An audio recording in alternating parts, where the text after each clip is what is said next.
So, it's been about a minute since I last talked about a movie on here. Now, I kind of stopped doing these because I didn't really have much to say about the movie.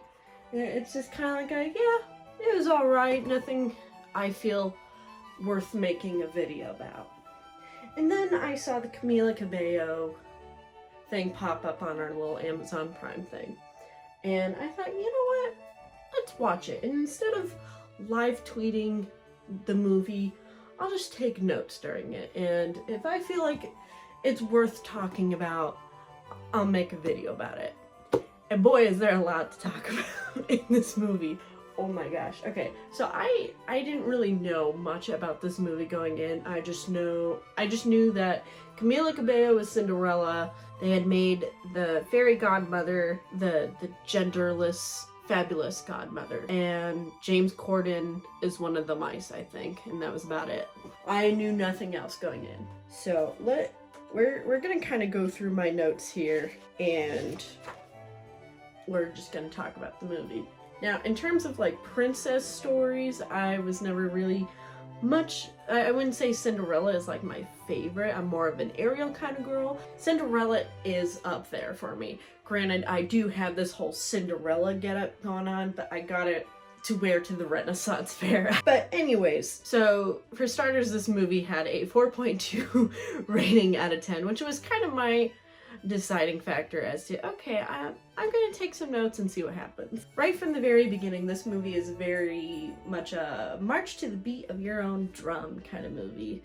I was very thrown off because I was just like, wait, is this a jukebox musical?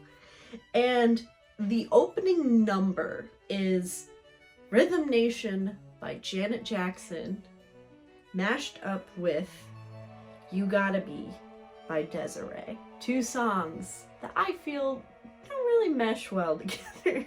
A lot of the songs here, it's just like, okay, I kind of see what you're getting at here, but the choice you made is just so weird and it's jarring. Like Rhythm Nation, like, okay, yeah, maybe they all move to the same rhythm every day. Everybody's got to roll on this island. Maybe I can roll with mine kind of thing. Going on, we get introduced to the stepmother and the stepsisters and like how the town is and everything. And Cinderella likes to make dresses. And, hold on. Ugh. Brody has requested to be in the Cinderella video. So, moving on. Cinderella likes to make dresses and stuff. And the stepmother does kind of like have her like chill out in the basement. She's always like criticizing everything she does, but everything is through the point of view of, I want you to get married. How are you gonna be a good wife if you can't do XYZ things? And then there's this part with the guy named Thomas that I didn't pay attention to because I didn't think it was that important. Apparently it is important. This Thomas character is important. And he, I guess, has a thing for Cinderella, but it's not made very clear that he's talking about Cinderella in the moment. The stepmother is just like, yeah, I want you to find a man. And I was just like, huh, that's interesting. But that's probably just so it's to get Cinderella to leave. That's not actually what's going on here, but in the moment that's kind of like, oh, okay, maybe she just wants her to leave.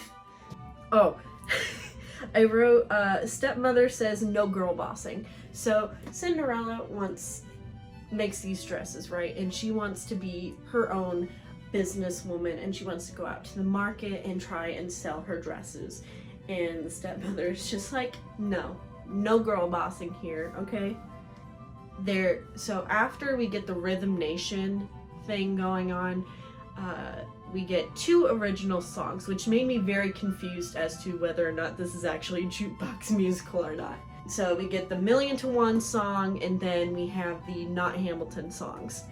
And so there are these announcement people who you know, announce things about the royals and stuff to the townspeople, but they do it in like it's like a very similar rapping style to how it is in Hamilton, and I don't like it. I fast forward through it every time there's like an announcement thing about to start. It's just like, okay, because there's no brand new information to it other than, okay, the town now knows about it, which we don't really need a whole musical number for the whole town to know about the information we already know. Then it cuts to the prince at the kingdom and stuff, and honestly, this movie would be a lot more interesting if Shawn Mendes was in this movie.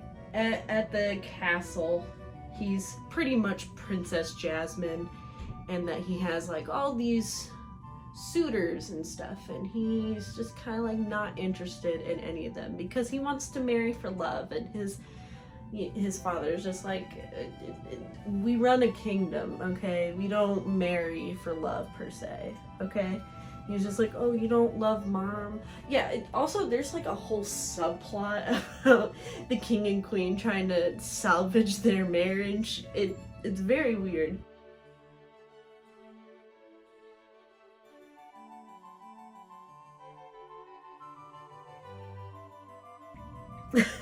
I wrote, oh god, they're singing Somebody to Love. Yeah, they start singing Somebody to Love by Queen, and you know, like another Cinderella movie did. And I hate it when people do covers of Queen, because Queen is one of those artists where any cover is not going to be good as the original, so it's just kind of best to be left alone. But alas, everybody loves Queen, so everybody wants to do a cover of Queen. But just because everybody wants to do a cover of Queen doesn't mean they should. Anywho, this is kind of how the prince and Cinderella get introduced to each other. It's like during the very end of Somebody to Love, King, who's played by Pierce Brosnan, by the way. I don't know if that's important detail to you or not, but the king kind of shouts at her, and he's just like, get off the statue of my dad. And it cuts to Camila Cabello sitting on the statue, being like, sorry, I'm short. Can you set up some bleachers back here or anything? Okay, alright, I guess I'll get down from the statue now. And the prince is like, yes, that one. I want to marry that one. And that's kind of how the whole, I want every girl in town to be invited to this ball. They start singing Material Girl, and it was so jarring. There's a lot of the numbers here are very jarring when it starts happening. Material Girl is one of them. It's sung by Idina Menzel, who's the stepmother, and she's just like, I am a material girl in a material world. And she's singing this to the stepsisters, and that's about it. Just it is supposed to open a viewpoint into how she is, but it's very on the nose, like a lot of the song choices in this movie. Okay, and then I wrote, the town says no girl bossing. So Cinderella tries selling one of her dresses at the market, and somebody is just like, accuses her of stealing the dress because it's just that good. And everybody makes fun of her, like, there are no girl bosses here. We don't allow girl bosses. And the prince and Cinderella, they kind of have like an Aladdin Jasmine kind of meetup, and they have like, this is the only time one of the announcement things is kind of useful in the plot, because they make an announcement about the ball there and stuff, and Cinderella's just like, wow, he has to have a whole ball to find a wife, that's pathetic. He's just like, oh, okay. They keep talking about Princess Gwen is a character in this movie. She plays Prince Robert, that's who the love interest is, sister, and everybody keeps making a big deal about how she's like actually the brains of the family, and how she should be the one to rule everything and da da da da da. And that's like her entire purpose in this movie. That's it. She has no other character trait other than she's also a girl boss, pretty much. He's just like, well, go to the ball and I'll buy your dress and you should come to the ball so you can do some girl boss things. And she's like, all right, I'll do some girl boss things at the ball. And then they start singing Am I Wrong? And while they're singing Am I Wrong, she starts making like her dress and stuff, and other things are happening. The thing about the songs in this movie is that they aren't necessarily misused, but when they start, it's off-putting, and as I said, jarring. And a lot of the times they will start it off like kind of decent, like, okay, all right, I think I can kind of get behind this. And after a while, as the song goes on, they don't really know what to do from there, so they just kind of improvise. What? I'm talking about Cinderella. Do you want to come up here and talk about Cinderella with me? Anyways, they just kind of improvise. Like during the Am I Wrong scene, she's like making her dress and stuff, and Prince Robert is like playing guitar with his friends, and it's just weird. And like the queen is singing it, and I guess Princess Gwen is also singing it. But why are we singing this song? Why are we all singing this song? I don't understand. Apparently Thomas has a thing for Cinderella, right? And that's why she's not allowed to go to the ball, because she gets arranged to be with Thomas, and she's not allowed to go to the ball because she is now spoken for, and only those who aren't spoken for are allowed to go to the ball, according to the stepmother. And she also says no girl bossing, like, no, you cannot go to the ball to go girl boss. And they don't really rip the dress or anything. They just the stepsisters don't really do anything in this movie. They're just kind of there because the Cinderella storyline requires it. And the stepmother just kind of takes like a little thing of ink and she throws it at the dress, and that's how the dress is ruined.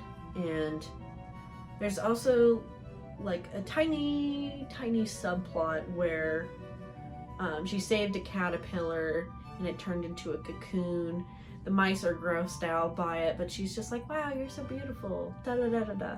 And the butterfly, the caterpillar, you know, turns into the butterfly, and the butterfly turns into the fabulous godmother, which I thought was a nice twist. I don't know why it didn't click for me. Oh, that's gonna be the godmother, but it didn't. And I thought that was a nice surprise, and it was a very nice entrance for the character. And the song Shining Star didn't bother me that much. Granted, I kind of didn't really pay attention to that part because it kind of starts to drag around this part of the movie. And they finally get to the ball, and we're like an hour in, and I am just not invested in this movie.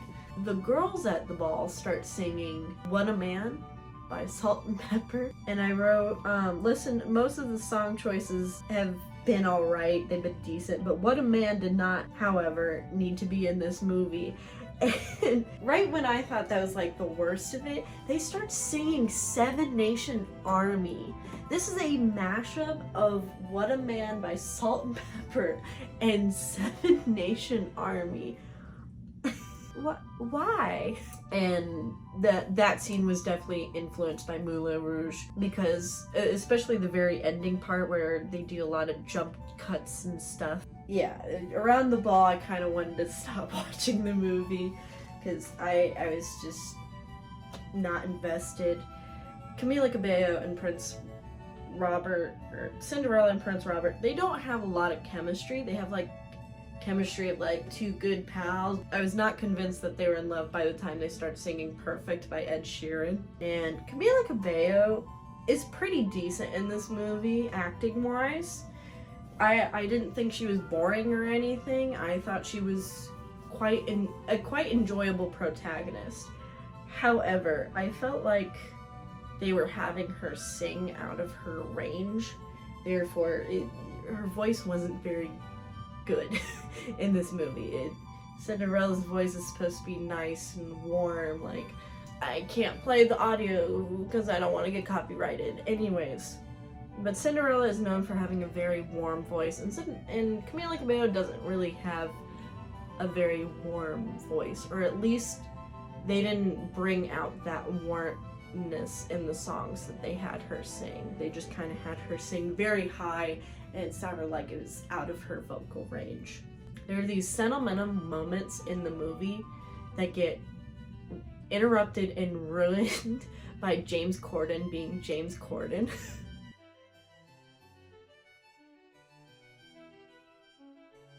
And then it gets to be midnight and magic's starting to wear off. She's running out of there, the shoes are uncomfortable, the guards are chasing after her, so she takes off her shoe and she throws at them, and it surprisingly doesn't shatter in the process. And then they go run off to Cinderella's house, and on the way there, they're kind of transforming back into, you know, mice, and there's like a way too long moment where James Corden's head is on a mouse body and he's just kind of screaming like, "Ah, don't look at me!" And they get to Cinderella in her room, and the stepmother comes downstairs to kind of check on her. Cinderella pretends to be sick, and the stepmother is just like, you know, you didn't really miss much at the ball except like this mystery girl. She like looks at all the drawings of the dresses and stuff, and she's just like, you know, I'm not trying to be mean to you or anything, just I too tried to girl boss once and it didn't work out, and it would be cruel of me to let you think that the world will accept a girl boss.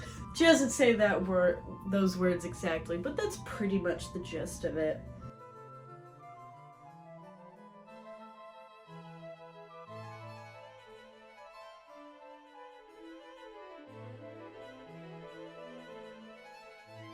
And she starts singing this song called Dream Girl, and it's probably the best song in the movie, because it's Idina Menzel. She can make any song sound good. And once again, these songs have a very good beginning. As the song goes on, they don't really know what to do, and they have really weird filler. Okay, so she starts off by singing it to Cinderella in the basement, then she goes upstairs, and then she goes outside with the stepsisters, and she's singing it to the stepsisters, and they're like tearing down the laundry and stuff, and then some of the townspeople start singing the song, and then it cuts to the castle, and the servants start singing the song. Now, the servants look like they came straight out of A Handmaid's Tale, and it took me out of the movie. It immediately took me out of the movie when I saw them, and they like start jamming out. Everybody starts jamming out to this song, Dream Girl, and it's just so weird. And and the family makes amends. The king makes amends with the wife and his son and all that, and he's like, go find her, go be in love, man. And then he starts looking around town for Cinderella, and of course there is an announcement song. I fast forwarded through it. There is like a few funny parts in this movie. One of them is when he's looking for Cinderella, like going door to door looking for Cinderella, and one of the girls opens the door and she's like, not interested, and he's just like, me neither. I thought that was actually kind of funny. And then Cinderella also has like a meeting with another girl boss to do girl boss things, and she's like, I gotta hurry up and meet this lady, otherwise my dreams are never gonna come true. Things. Okay, so he is riding around on a horse, and he starts singing It Could Have Been Me by the Struts. They did that song so dirty. That is a song you scream from a rooftop, not something you just casually sing while riding on a horse. Just, oh. And it's a mashup of the Million to One song, which they're holding on to that song for dear life. They meet, they're just like, you don't gotta give up your girl boss dreams, okay, Cinderella? Okay, you're my new dream. I don't want to be a royal. I want to be with you. And if being with you means doing girl boss things, then so be it. Then she meets the family, and she goes by Ella now, not Cinderella. They're not getting married. They're stepping down from the royalness. Prince Harry, Meghan style. And Princess Gwen is gonna be the one to rule, is gonna be the heir to the throne. Then there's like a part where she's just like, so what are you guys if you're not getting married? And they're just like, I don't know, do we gotta put a label on it? We're in love and that's about it. Okay, Prince Robert and his new love Ella, da-da-da-da-da. Woo! And then they start singing Let's Get Loud, which, you know, the ending dance in Descendants? That's the Let's Get Loud performance. It wasn't that great of a movie. A lot of the scenes could have been cut out. I do like what they did with the story, because like what the Fabulous Godmother does is that they make it so where so like the whole town kind of makes fun of her, right? So the Fabulous Godmother makes it so where nobody can recognize her when she's in this thing except the prince. And I enjoyed that part. Like, on paper, there's not really anything wrong with the movie, but it feels contrived in its pandering.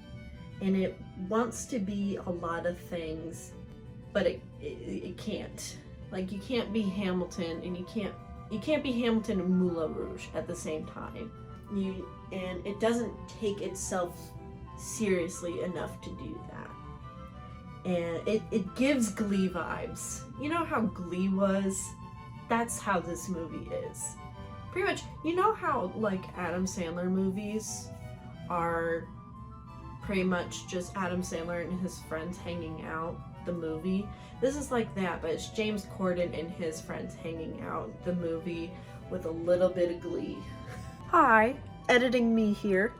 So I just kind of wanted to revise and add a few things to what I said.